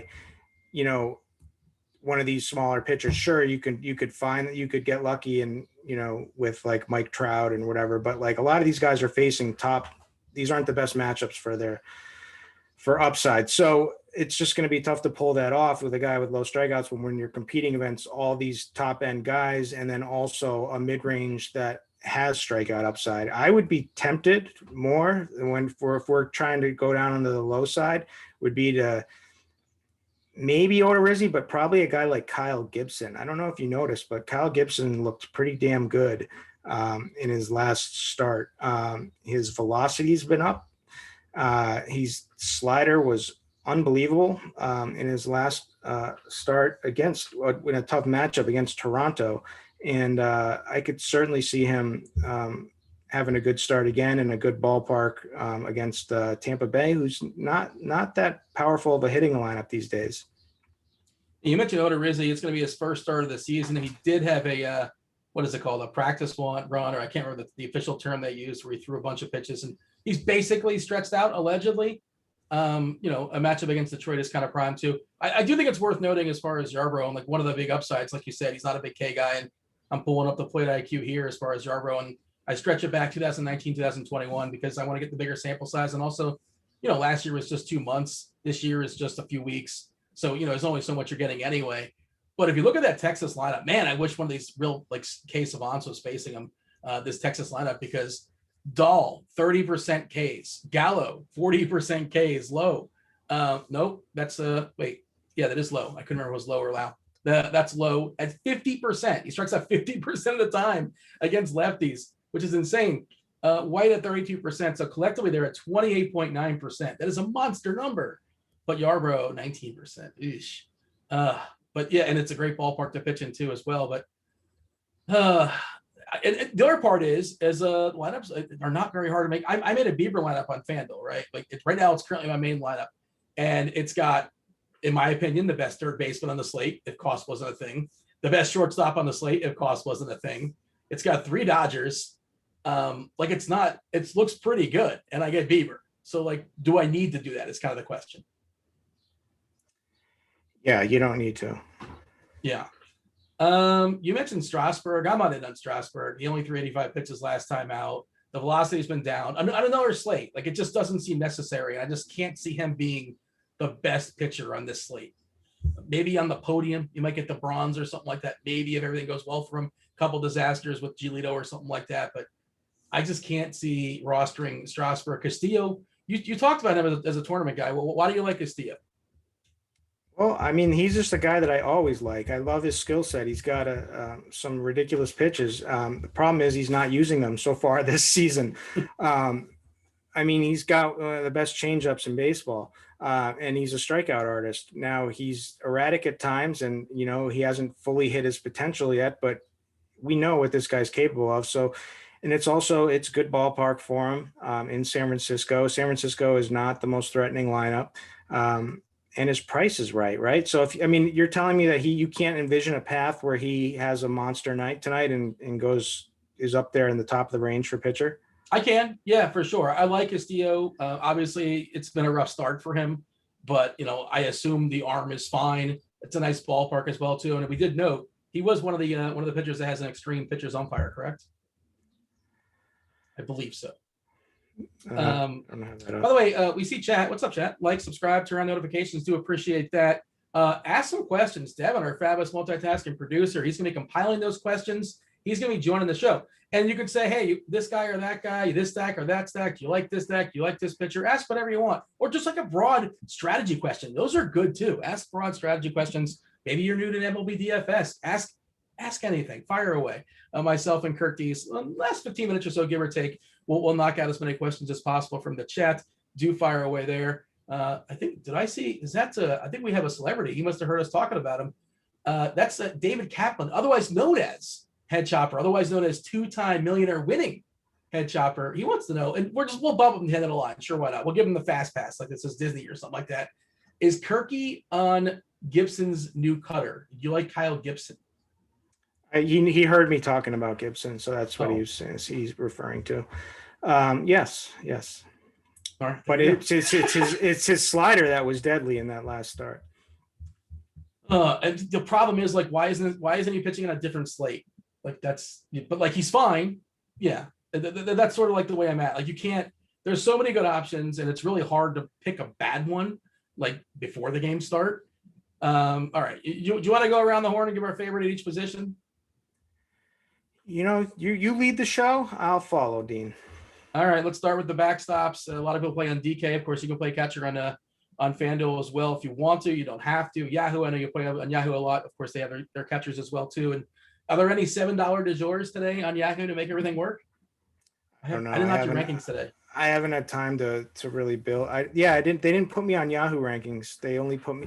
That's the crazy thing. That's a mistake. And I even wrote back to Alan. I was like, so there's no when he gave me my schedule. I'm like, so there's no Yahoo rankings this season. And he's like, oh no, we just we couldn't. We're all filled. And I was like, okay, I mean,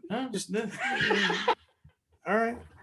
Anyways, so I didn't get the rank. I didn't build my lineup yet because I've been too stressed to trying to do NBA and get everything going for the show. But at least NBA is 7:30 tonight, so we got a bit of a break there on that. If you're playing both, So fire off your favorite catchers. On DK, I think you're probably going to try to get a cheap one. Just punt it, make everything work. A victory lap. It worked for me last night with Higashioka. How about that? I called it. Oh, you nailed it. You got Higgy. You and Tommy G. Is that what? He won Tommy G won the monster on FanDuel. Oh no, I don't want to. He's risen. He's back from the. I don't know from where, but. Oh my God, I have lots of thoughts, but I will suppress them. But I had some Higashioka, and because I liked the Yankees last night, and he was cheap, and he's a catcher. You got to roster one. Like if you have all the salary in the world, sure, you can have Will Smith there. I presume he's going to crack the lineup for the Dodgers tonight. Sal Perez is 5K on DK. Of course, you can bang out a homer off of Bundy. We didn't mention Bundy, but he's been fabulous, of course, of late. But I think we're saving salary, right? Is that what we're doing here, catcher? I presume just to, we live in the world of salary cap. You're aware of this.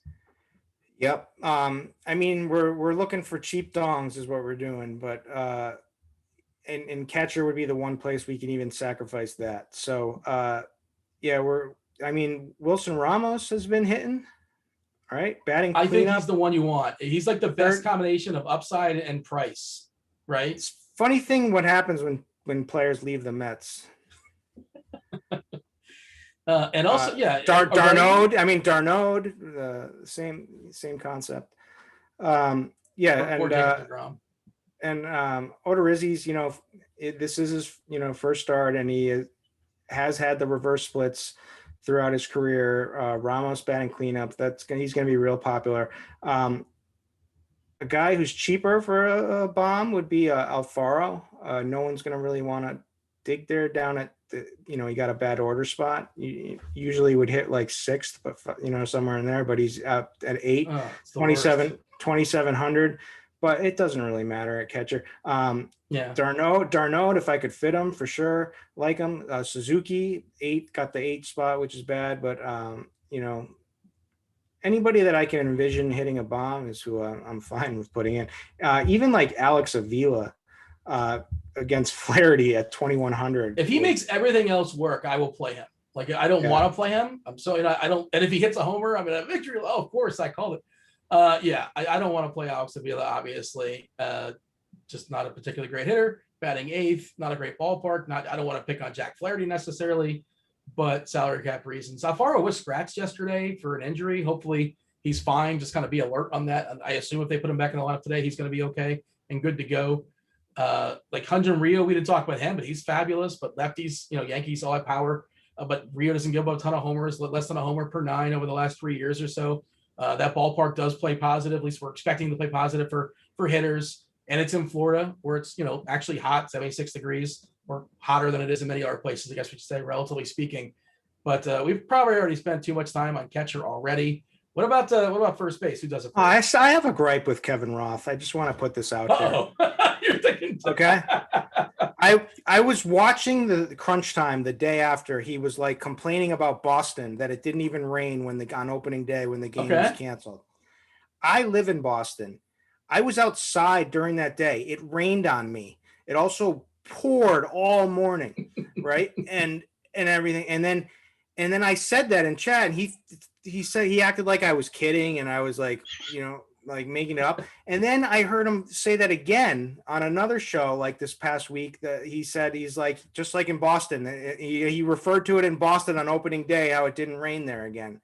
Roth, it rained in Boston on opening day. I just put it on a scale of 1 to 10, though, if you can rate the rain. Like what was it? I mean, in the morning it was bad. So I understand. I mean, it was a gross day in Boston that day. We're going to have Devin forward this question to Roth during maybe a little after lock or something like that, or maybe jump in Crunch Time and ask him. I mean, it'll be a fun conversation for sure. By the way, speaking of Roth, I should mention, I do want to talk about this as far as Weather Edge. I'm not sure if you can show this off or not. Devin, if you can, feel free. Weather Edge is pretty interesting. And now it doesn't account for who's pitching, doesn't account who's playing, and if it's good pitchers, bad pitchers, good hitters, yada, yada. But it talks about specifically what exactly the weather is that day and how the ballpark has played due to the history of the ballpark. And there are a couple that are kind of sort of somewhat interesting in Kansas City today that based upon the weather. It's reasonably hot. In a 59-game sample, it's seen a decrease in 30% decrease in homers. I think it's a kind of a significant number. As far as total runs, 16.9%. Same thing for the Dodgers, who are going to be ridiculously chalky. We'll talk with them soon enough. 94-game sample based upon the current weather right now, and 94 previous games that played out just like that. Minus 24.8% as far as homer expectancy, 8.6% negative as far as runs. Does this stuff matter to you? Do you care about it, or is it more about the extremes? Is that a big enough sample for you? I'm looking for something on this slate to kind of stand out. I'm looking for some kind of edge. No, I find it hilarious that it says that there's a 50% increase in home runs in the Minnesota Twins game today when it's 37 degrees. It's a 3-game sample. Yeah, you can throw yeah, exactly. I know exactly. So that if you give me a big sample, which I always look at, which is obviously what you look at too, since you noticed, then sure, I definitely like to use it. But basically the weather reports and just the weather and my, I'm a big dew point guy. Your point's underrated, huh? No, dew point is like the key. What about the marine layer? Are you a big fan of the marine layer? I don't know enough about it. I use it to tout and that kind of thing. You sound smart when you drop it. Yeah. I got a marine layer guy. So learn that from Boggs. Boggs was the originator right there. Yeah. First base, it's not great. I mean, Freeman, if I can get there, but I don't have to. And why would I want to pick on Lopez? It's one of the better ballparks, obviously. I'll tell you, somebody on FanDuel that I look like I'm probably bunting with. I'm not happy about it, but Rowdy Tellez is 2.1K over there. He's cheap on DK as well. But again, he's one of those cheapies that helps me get a lineup of bats I like with Bieber. What are you doing at first base? Because I don't think it's a particularly loaded position. Yeah, so I'm with you there. I tagged him too as like a core play just because it's so disgusting tagging Rowdy Tellez. He got his first hit of the season yesterday versus Garrett Cole. Good 2,800, batting 7th in the order. Now, Taillon, is still getting stretched out, and that's a negative, right? Like it's like a really decent bullpen in behind him, and so like, how many at bats is he going to get? Plus how many good at bats, but I mean, sure, the lefty power against Taillon has always been there, but he hasn't pitched in the last 2 seasons, so and he's just getting his footing back. So I mean, I think that it's a good spot. I think Tyon could be vulnerable here in this situation, so I like it. It's also just a product of the slate that we're given here. But I mean, another cheap guy, Freddie Freeman would obviously be the top if I could afford the 5,400, like you said. Jesus Aguilar, I like. Freed got, has not looked so sharp this season so far, and did not look so sharp in the preseason this far. I know Cheese is fine with it, and he likes the skill set and everything, and I believe in the skill set too. But I mean, Aguilar, what do I want? I want a bomb, and Aguilar is someone that could certainly give me a bomb, even though that Freed doesn't give up many bombs. But no. I still think that he could get it done. This would be the time to attack him after looking so vulnerable in his last start. Who else? I mean, Muncy obviously would be Muncy on FanDuel. Yeah. Is he on DK as well at first base? He's extremely, he's expensive on DK. I mean, it's just tough to make it work, but on FanDuel, yeah, you can fit him in for sure.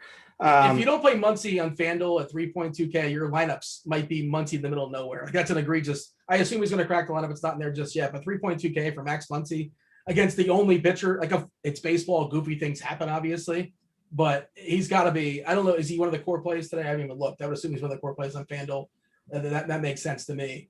On DK, different conversation, salary cap reasons. You mentioned Freed. He's like 25% as far as his fly balls. Not a big fly ball guy. He's given up less than a homer per 9 over the last 3 years, but Aguilar's got plenty of pop and he's fairly cheap, so I'm okay with that. Anything else at first that's worth acknowledging, or shall we talk about the old Keystone position? Shout out to Boggs at second base. Josh Bell is cheap, batting cleanup for 3K. Not the best spot against Flaherty, for sure, but I mean, it's anybody who can give you a bomb. Yeah.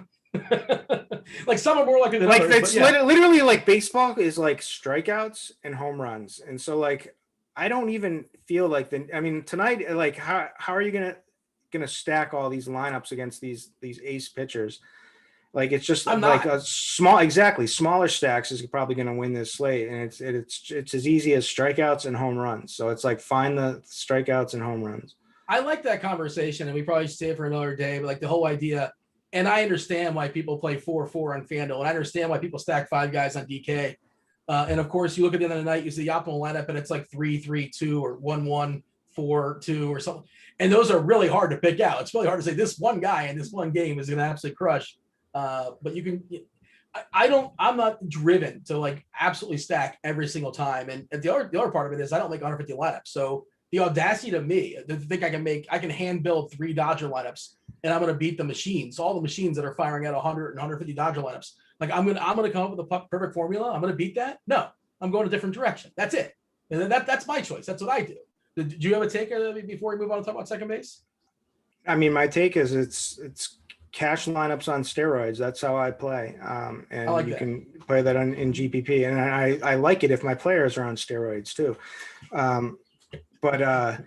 So you just, it's home, and it's a function of pricing too. I mean, I'm fine with a full stack, and sometimes I like it if the pricing sets up, if the spot sets up, but I'm also fine with mini stacks or, mini as low as like 2 and picking out like just envisioning a home run from every spot and then trying to get there, and that's, and then you have JD Martinez, he can make up for a couple of the Aguilars that don't go off or whatever, your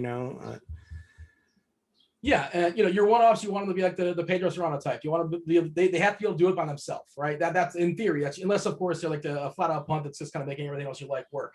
Second base, Keystone position. Again, we're going to fire off your questions in just a minute, or once we finish going around the horn. But if you guys have any questions regarding the slates, feel free to fire away. Devin's compiling them. He's going to be joining the show 5-ish minutes, give or take. Second base, we mentioned Muncy. You can play him at second base on FanDuel as well. I think Brandon Lau is too cheap over there. Kyle Gibson is one of the vulnerable pitchers, I guess you can say. And again, he's not bad. It's just by comparison, he's not as good as everybody else, at least collectively, mostly everybody else. I assume Lux is going to crack that lineup at second base. I like him, especially on FanDuel, 2.6K. I believe he's 3.8 on DK, which is fine too. Sometimes we see him leading off. Sometimes we see him batting 7th. If you roster him, ideally, you want him batting leadoff or closer to the top. And I kind of teased the Astros before. Jose Altuve, the diminutive second baseman there for the Astros, all 5'3", give or take. He absolutely pummels the Southpaws. Matt Boyd. Speaking, Matt Boyd's a guy who has strikeout stuff, but he also will give up some homers. Looks so good. He's looked good so far this year, and I actually stacked heavily against him earlier in the start. He was crushing my dreams, but the Astros are one of the places we have to look as far as a slate. And if you have the salary, I think Altuve is a phenomenal play leading off there for Houston. What do you have for me as far as second base? Yeah, second base is kind of rough. You said it with Brandon Lau. I do think that, paying up a contrarian spot would be, somebody you could get who could have decent points would be DJ LeMahieu, a guy like that. It would be like for differentiation, but it's pretty tough to do. The mouthwash is coming in there at 3,200. Gavin Lux is probably the chalk play if he makes the lineup, which he should, but for 3,800, just in the best environment. I don't know. I mean, none of these guys are exciting, and the prices are just ridiculous. Like Whit Merrifield, I would love to play Whit Merrifield tonight, but I don't want to pay 5,800 for Whit Merrifield tonight.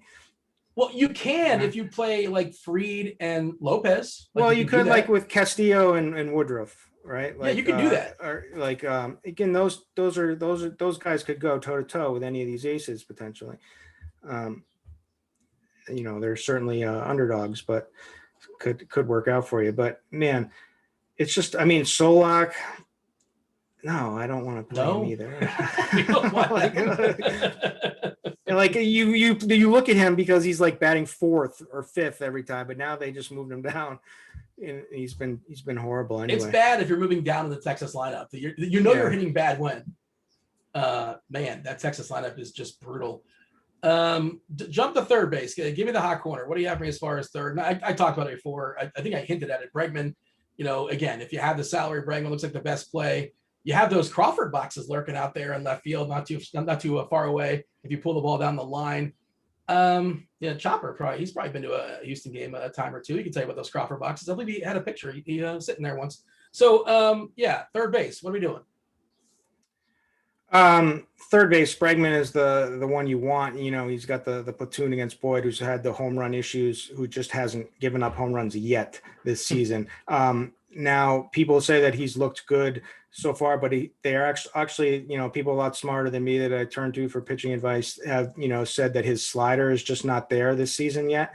And so they're still not buying into Matt Boyd yet at this point. And so if that's the case, then I believe this is a spot for him to just get pummeled tonight. Maybe he puts it all together. He does have a nasty changeup.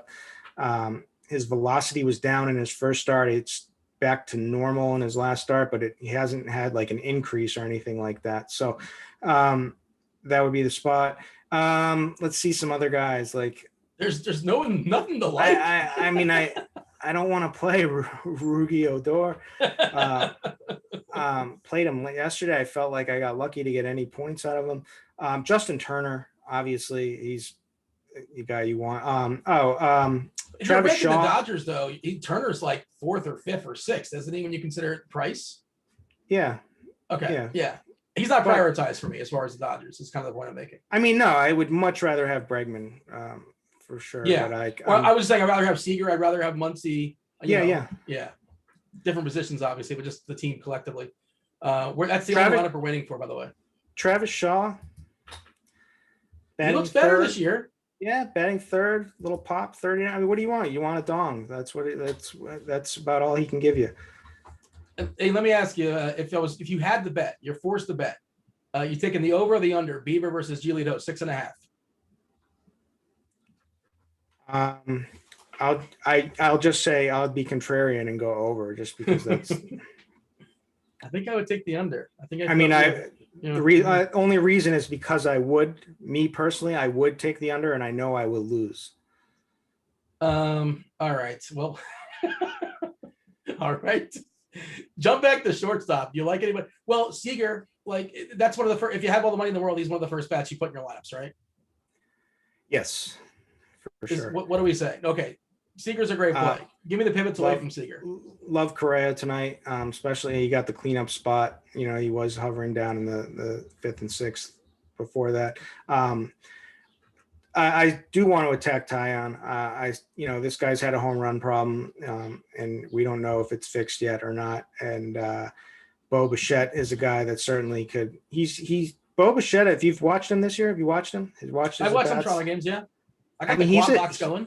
He's a tough out every single time. He's up there. He's had good at bats. I've been really impressed from what I've seen from him this season. So I like him. Eugenio Suarez, it would be someone that I'd want to play. Crap ballpark, and you prefer him against lefties. I think he's got a good price on FanDuel, where he's like 3-1 or 3-2 on DK at 5-2. But yeah, I hear you.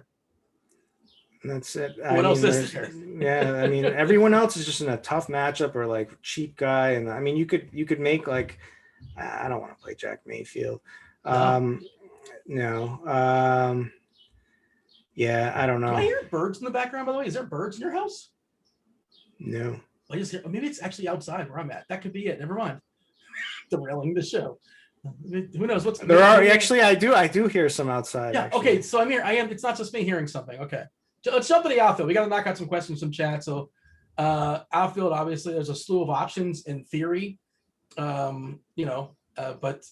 you can always play Mike Trout. He's still good at baseball. You can always play. Well, we don't know if Betts is back, and that might be holding up the lineup. He hasn't played in about a week or so. He didn't go on the IL, so I assume he's leading off. Lineup's in. He's leading off. Well, there you go. What's the rest of it, if you don't mind reading it? Seager, Chris Taylor getting third. So there's a second base outfield spot, 4.3K on DK. Imagine he might be pretty popular. Muncy batting cleanup, Will Smith getting jiggy. Then Gavin Lux, Pollock, Edwin Rios makes the 8-hole. Now Rios has nice power. I mean, if you're fine getting limited at bats in the number 8-hole, that's a guy that could go deep for you.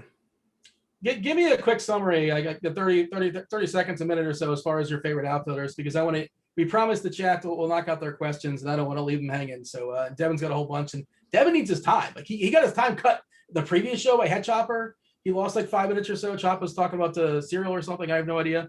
But give me a quick summary as far as outfielders. Adam Duvall, revenge. Ooh. All right, back-to-back revenge after his home run yesterday, which helped me for sure. But looked good. It's been swinging a good bat, and is cheap, and it gets the platoon. And we always like this guy against lefties. So, and he moved up in the order, so he's up to number 5 now. So that's a good spot for him. So I like that for a cheap play for home run upside. Obviously, I like Trout. I really like Justin Upton as a cheap play tonight. 3,500 on DK. He's 14 on Yahoo. Do you know his BBP by chance? I didn't mean to cut you off, but I look at this stuff just to kind of see if there's anything interesting. I do not. So it's in his history against Danny Duffy, the Duff Man. He's 8 for 19. 8 times in a 19 plate appearances, he's got a base knock. 7 times he struck out. So basically, if he hits it, he's getting a hit. 2 doubles and 3 dongs. Whatever. Just I don't obsess over BBP, and if anything, I look at it like to see exit velocity and stuff like that on Baseball Savant. But it's interesting, and I don't disagree. I think he's fine. Another cheapie on the other side is Jorge Soler, 3.4K. We talked about how that ballpark is not great as is, and it's even worse than it normally is based upon weather edge as far as homers. But if Trout gets a hold of it, if Upton gets a hold of it, Soler gets a hold of it, doesn't really matter what's going on, right? But finish up before we bring Devin on. I apologize for cutting you off. Anyone else it's just pick the bombs, right? So it's like a guy like Avisal Garcia for 3,600, even though he just homered.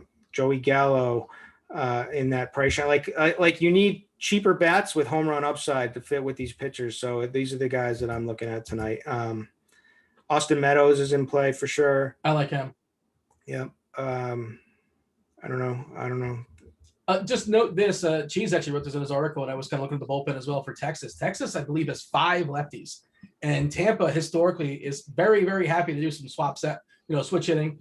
Most guys are safe, but like Brett Phillips, almost definitely not. If you guys are stacking Tampa, Phillips almost definitely not safe. Susugo almost definitely not safe. Of course, if they homer in their first at bat, who cares? But my at bats are precious, and I don't want to lose them in the 7th inning. Devin, Talk to us. My apologies for delaying you. It's all good. I'm pulling double duty here today, Dean. I had to do questions for basketball as well. So people need me everywhere. Yeah, right. Oh man, Dean, I really have got to like pull back how much crap I want to give you for not hearing the birds in your own home. Well, no, I think it's actually at his place. Is that not the case? I don't have birds here. It's me, and I can't hear because I got my AirPods in. That is such a redemption for Dean because I was about to just razz him. Whew. Oh man! All right.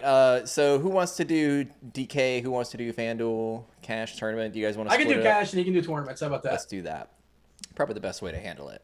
All right. Let's do Brian's question first. If we get your QQ, hit the like button. DK Cash, are we locking Giolito? No. I think he's the cash play, to be honest. Whoa, overridden. Okay. He's fine, but he's not a lock button. I think it's Bieber. Giolito can be in the conversation. If you want to step down, Woodruff is perfectly fine. If you really want to step down, I think you can play Freed. I don't think you have to, but it's Freed, it's Woodruff. You can play Giolito, Bieber, or Bauer. And honestly, I don't think it's like you have to lock. You have to get one of Bieber or Bauer. I would say that. I think you if you're playing Cash, the Kirk Palm model for Cash games tonight is Gio and Bauer. Nice. I'm okay with that. There was a Kirk Palm reference. It's not a lock though, but I'm okay with that. There was a Kirk Palm reference in chat earlier, so glad we got to touch on that. I don't know what Kirk Palm is. Do we have time to get into that? It's a patent pending model I've been working on. Proprietary model. Yeah, proprietary. Alec wants to know, this is a strategy-based question, Dean, so, buckle up. On a big slate, are we aiming for 4x4 stacks or 4x3x1 stacks? If on a FanDuel tournament, if 4x4 is the best, or if 4x4, what would be your favorite best leverage stack to pair with a Dodgers high-cost stack? Wow. Yeah, so cheap 4-man stack. This earlier, basically. And I think this is a slate that's big enough and it's wide enough, and I don't think you have to go 4-4. Yes, I understand correlation. I get how that if you're knocking in the guy that you own on second base and third base, the points accumulate faster. But I don't think that's something I have to do. If it happens organic, I might play 4 Dodgers with like 2 and 2 or 3 and 1. But it's not necessarily something I'm focused on. It's something I absolutely have to do. Somewhere Blender is just rubbing his hands together saying, this is why I still win. And it's great. Blender's voice is great. It's great. Well,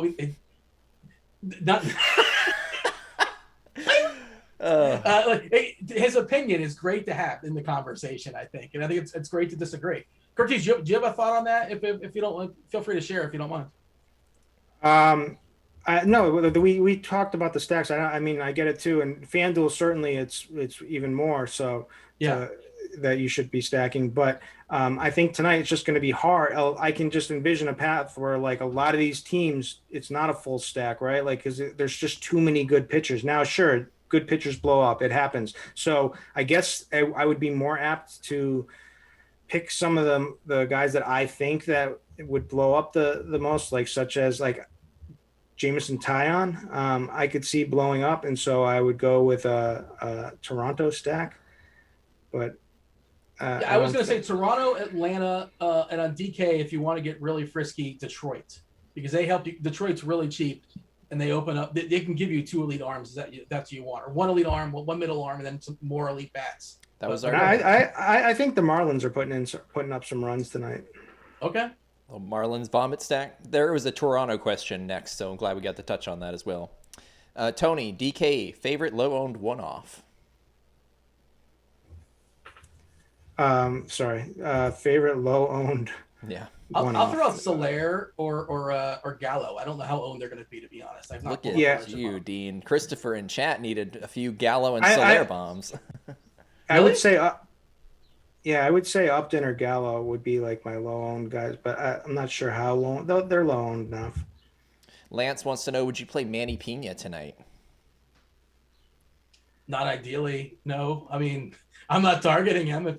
If I had 3.1K left and I need a catcher, I guess. But he's batting 6th, 3,100. That's not getting me excited. But I'll throw out one more cheap one. Nomar Mazzara is 2-2 on DK, and once upon a time he showed a lot of power. He's got no respect this year. And Jake Odorizzi is one of the worst pitchers. And again, no disrespect to Odorizzi, but just if you're going to line them all up, he's one of the worst pitchers in the slate. I think he's gonna be chalk tonight. Mazzara? Yep, and Alex Dickerson, I think too. Okay, I if that's true, that's interesting. I was not aware of that. I've not looked at. He just makes it work. All right, fair enough. Let's see if we can get a couple of quick ones in before we have to close out. Hammer wants to know, Kirk, are you into Josh Bell tonight? Not really, because against Flaherty, but I don't mind. First base is is just really gross, and so he's a cheap bomb, so I don't mind him for 3K. Jonathan wants to know, what were Kirk's thoughts on Castillo? Did you like him? DK? I do like Castillo. I think there's risk there. He has, it's boom or bust. It could definitely go each direction pretty easily. This was a technical question. Are the game 2 double headers part of the main slate? No. Good to know. All right, and last on Yahoo, the Marlins Orioles game 2 is Mariners Orioles. That's what I meant. Sorry. Yeah. And we'll end on this one from Will. Is the 555 Monster the best GPP on FanDuel? Wondering if I should enter and stack Houston. I did not play. I typically play the single entry stuff, the 5 entry stuff. I don't play the 555. Is that something you partake in? Get it. Go. Yes. Go enter it and get it. Get it. We were talking about this pre-show about we like flat payouts and like the DK when you're paying 30% up top. Like I want to play it, but here, look, I'm going to say no. I'm going to say don't play it because I just pulled it up. It's 150K total prize pool, and it's 50K to first place, and a third of the money goes up top. It's great if you win, but you might not win. You're probably not going to win. The odds, whatever. You're almost definitely going to lose if that amount of money's up top. So it's not for me. But hey, if you're just looking to have a good time and potentially win 550K, have at it, enjoy yourself. Hey, one more time. This is the last day, as far as to my knowledge, 5 days of MLB Dfs. We talked about Cheese's article. You're going to get Crunch Time, which is right around the corner. The projections. You get the optimizer. You get the umpire data. You get all the good plate IQ, slate IQ. Is slate IQ still a thing? I'm not sure. Maybe it is. Maybe it isn't. It is. Lineup HQ. I haven't looked at it yet for this season, for whatever reason. But yeah, it's an amazing deal. The link should be in chat for you guys. 5 days, $5. That is $1 a day. Click that bad boy. Give it a shot. I promise you. Dave Potts, there's nobody better. The article itself is just worth it. If you guys are premium, you guys can confirm, and you'll hear him talking right after us with Andy Means talking basketball as well. We got to step aside and get out of here. Thank you for asking us questions. Do appreciate that. Makes the show more fun, makes it interactive. Hit that like button. Do subscribe. Do turn on notifications. Thank you, Devin, for producing. My apologies for going long. That was Kurt Dees. That was Devin. This was baseball. I was Dean. We're out of here. Howard.